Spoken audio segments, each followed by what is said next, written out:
Proof that Barack Obama will stay in office if Hillary Clinton quits. Presidential election Psyop of the ages.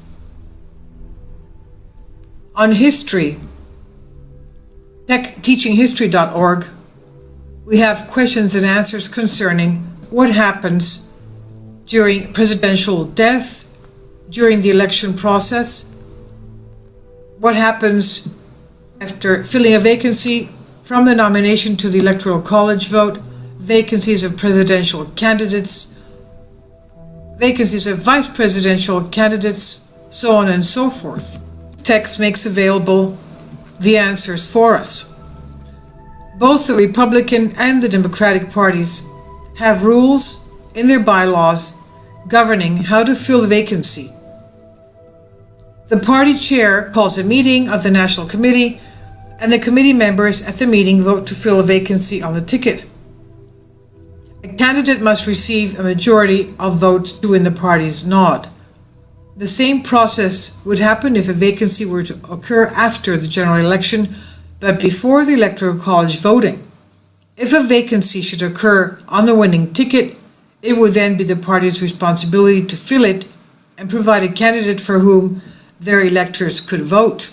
This is in the section having to do filling a vacancy from the nomination to the Electoral College vote, in the middle of the article.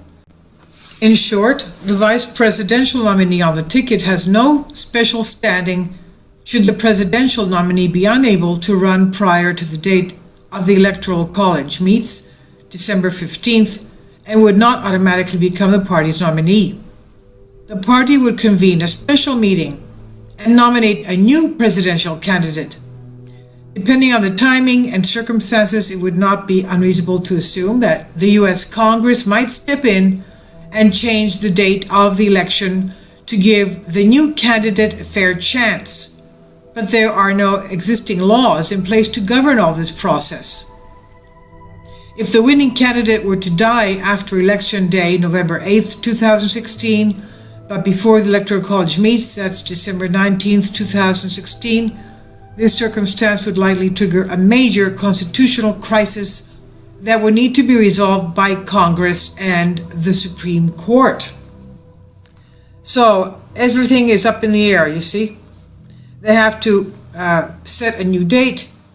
There's no existing laws in place to govern this process, which means that by the time something is figured out, the existing U.S. President Barack Obama is still President of the United States.